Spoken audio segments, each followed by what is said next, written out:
Bom, respondendo aqui a segunda pergunta, uma pergunta internacional da doutora Massala, da Inglaterra. A doutora Massala é especialista aí em cirurgia refrativa e catarata. A gente se conheceu no congresso, a gente trocou uma ideia bacana sobre o futuro. Ela perguntou, o que é único sobre a oftalmologia no Brasil? Essa é uma pergunta difícil de responder. Posso falar das experiências que eu tive fora para fazer um paralelo, Hoje a gente tem aí uma capacidade de absorver as tecnologias que estão sendo lançadas muito melhor do que há 10 anos atrás. Eu lembro que em 2008 eu passei um mês no hospital do Moorfields, na Inglaterra, e aqui na UF, onde eu estava fazendo faculdade, todos os prontuários ainda eram em papel, todos os exames ainda eram impressos. E quando eu cheguei lá, nos primeiros dias eu já vi que era tudo digitalizado, tudo saindo no computador, os exames eles já eram liberados quase que simultaneamente, o médico tinha acesso ali online em tempo real, então isso foi muito chocante para mim, essa distância. E eu acho que nesses últimos anos a gente conseguiu encurtar isso de uma forma até surpreendente, tendo em vista aí as diferenças de preço e custo que a gente tem em relação a esses países, Os países da Europa e os Estados Unidos, eles não têm incidência de impostos de uma maneira tão coercível, eu diria, quanto a gente tem aqui no Brasil, Todo aparelho que chega, ele chega quase que o dobro do valor de venda dos países de onde essa tecnologia se originou. Então isso é uma dificuldade imensa e mesmo assim a gente consegue trabalhar, A gente tem estratégias, tem que parcelar em 6 anos, 5 anos os aparelhos, não é uma situação muito fácil, tem que ter um planejamento estratégico bom e tem outras diferenças, O aprendizado da medicina lá fora, ele é muito observacional. Os médicos eles ficam muito tempo andando do lado dos staffs, dos clínicos. Vou dar alguns exemplos. Nesse meu estágio rotatório na Inglaterra, eu lembro que eu fui rodar na clínica um dia e os dias que eu fiquei no centro cirúrgico, eu não vi nenhum residente operar em si. Eles entravam na cirurgia, ficavam ali no microscópio, ficavam instrumentando os chefes, mas fazer etapas da cirurgia por si só, eu não vi eles fazendo, pelo menos nas áreas que eu acompanhei, que foram a parte de córnea, refrativa e catarata. E até na clínica é assim. Eu lembro que eu fui rodar na clínica um dia porque eu queria conhecer, queria saber como é que era. E eu fiquei de sombra de uma menina que tinha acabado de entrar. Era o primeiro dia dela como médica, Ela tinha acabado de graduar e ela não sabia fazer uma gasometria. Ela tentou mais 5 vezes, ela não conseguiu e não tinha ninguém para ajudar ela. E assim, a gente aprende a fazer essas coisas e isso é o bonito e feio ao mesmo tempo, Eu até brinquei com a Massala. O que você quer saber? The good, the bad or the ugly, Acho que a parte única da oftalmologia no Brasil é que a gente mistura essas coisas. A gente consegue transformar o que seria feio, o que seria ruim, em uma vantagem. Então, por exemplo, é claro que o melhor seria você ter sempre alguém para te dar assistência.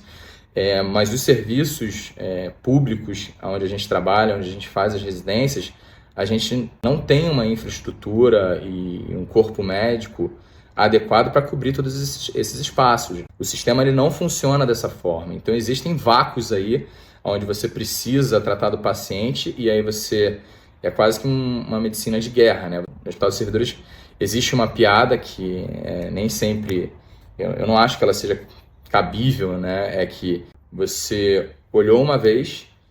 Você foi orientado a segunda vez, a terceira vez você vai fazer sozinho. Isso é uma necessidade, isso não é uma vantagem. Eu não vejo isso como uma vantagem, eu não acho isso bom. Mas, por outro lado, acaba que você se expõe como residente, como estudante, a ter que solucionar problemas e ter que ter autonomia dos casos muito cedo.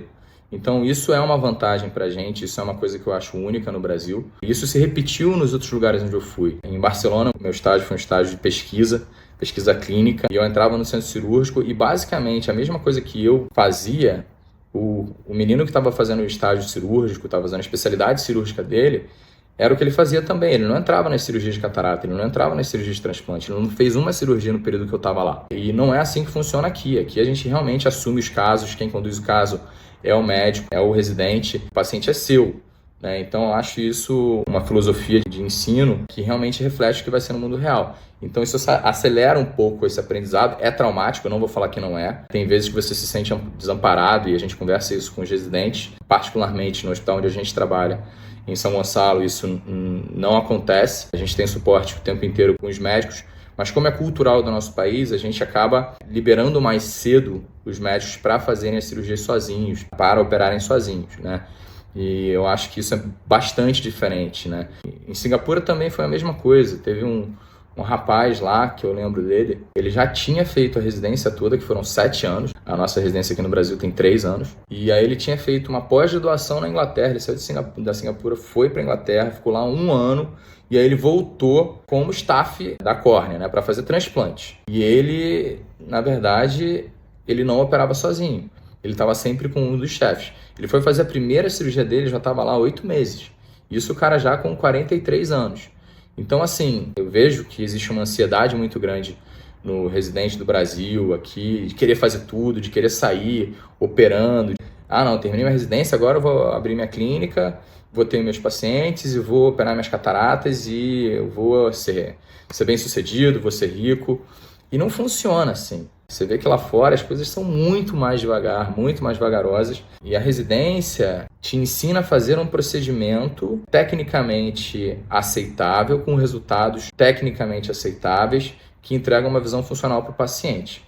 Isso não é a mesma coisa que você ser um cirurgião bem-sucedido. Então, feio que eu acho da oftalmologia no Brasil é essa ideia de que a residência acabou, eu estou pronto para ganhar o mundo. Isso eu acho que é um conceito que vem mudando ao longo do tempo e ainda a gente recebe muita resistência.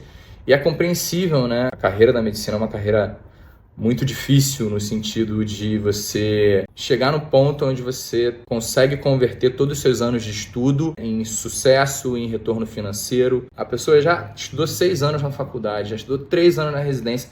Ela quer começar a ter a vida dela. Infelizmente, demora. Você não está pronto quando você acaba a residência. E eu acho que eu já vi uma coisa muito triste acontecendo, e repetidas vezes com 4 ou 5 cirurgiões, que foi a mesma coisa. Eles acabaram a residência, eles já se jogaram no mundo para operar catarata, eles assumiram compromissos que eles não tinham. O nível técnico, eles eram bons cirurgiões, mas para você atender aí uma demanda grande, um trabalho grande de cobrança e de pressão, não é da noite para o dia. Você tem que se ambientar, você tem que fazer uma progressão. Eu já vi aí 4, 5 cirurgiões desistirem de fazer cirurgia por conta dessa situação, né? Talvez eu esteja misturando isso com outra resposta, mas é mais ou menos isso que eu entendo que não seja legal hoje na oftalmologia no Brasil. Essa ansiedade, eu compreendo, mas é detrimental, né? Ela acaba prejudicando mais do que ajudando. Então é mais ou menos isso.